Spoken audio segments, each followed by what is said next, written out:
आज का बहुत बड़ा सवाल है, सबसे बड़ा सवाल है संवैधानिक प्रक्रिया को लेकर के, कि जिस तरीके से भारत देश का संविधान कहता है कि भारत देश की जितनी भी राजनीतिक व्यवस्था है, जो भी कार्यकलाप है, सब संविधान के दायरे में रह कर के चलती हैं। यहाँ तक कि अदालत सर्वोपरि होता है, सुप्रीम कोर्ट सबसे बड़ी अदालत है। लेकिन जिस तरीके से प्रधानमंत्री नरेंद्र मोदी, भारतीय जनता पार्टी की सरकार अपनी जो संस्थाएं हैं उनके ऊपर हावी होना चाहती है, जब तक अदालत supreme court Bharatiya Janata party के पक्ष में फैसला देती है, तब तक वही सुप्रीम कोर्ट उनके लिए बढ़िया होती है, विसंगत न्याय करते हैं। लेकिन जब वो उनके खिलाफ फैसला देती है, यानी कि जो है सच्चाई के साथ देती है, कि हमने पिछली खबर में आपको दिखाया था कि जिस तरीके से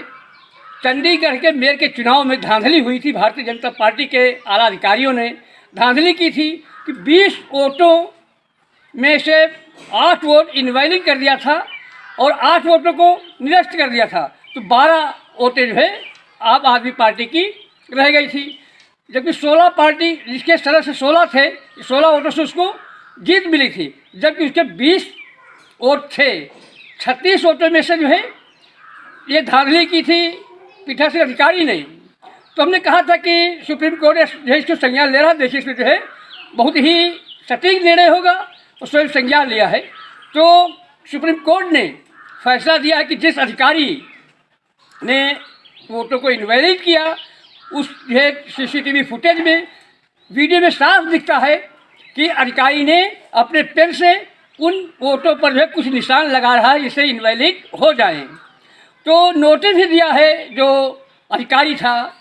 इस तरीके से जो है उनके पक्ष में फैसला नहीं दिया, न्याय के साथ दिया। तो भारत देश के प्रधानमंत्री नरेंद्र मोदी जी संसद भवन में बिल ला करके सुप्रीम कोर्ट पर भी जो है अपना वर्चस्व कायम करना चाहते हैं, सुप्रीम कोर्ट को भी अपनी मुट्ठी में रखना चाहते हैं। तो यह सबसे बड़ी विडंबना है कि जो देश का सर्वोच्च न्यायालय है उसके ऊपर जब प्रधानमंत्री हावी हो जाएंगे, तो उनकी जितनी भी सामाजिक संस्थाएँ हैं, ED है, CBI है, जो भी इस तरह की संस्थाएँ हैं, इन पर तो अपना वर्चस्व कायम भी कर लिया है, इनको तो अपनी मुट्ठी में कर ही लिया है। लेकिन जो शेष संस्थाएँ बची, जिसको अदालत है, जिसको सर्वोपरि माना गया है, अदालत के ऊपर भी हावी होना चाहते हैं। तो जहाँ तमाम सामाजिक राजनीतिक विश्लेषक कहते हैं कि यदि मोदी इसी तरीके से करते रहे तो आगे आने वाले समय में चुनाव ही भी नहीं होंगे, क्योंकि वन नेशन वन इलेक्शन की बात करते हैं, तो कहीं ये भी कह सकते हैं कि भारत देश में चुनाव में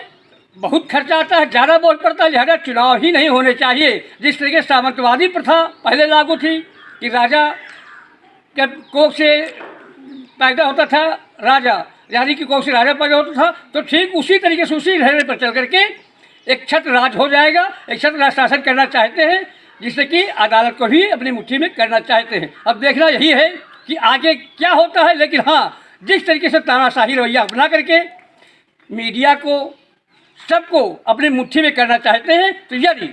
सुप्रीम कोर्ट को भी अपनी मुट्ठी में कर लिया तो यह संभव है, राजनीतिक विश्लेषकों की बात आगे चल करके सच होने वाली है कि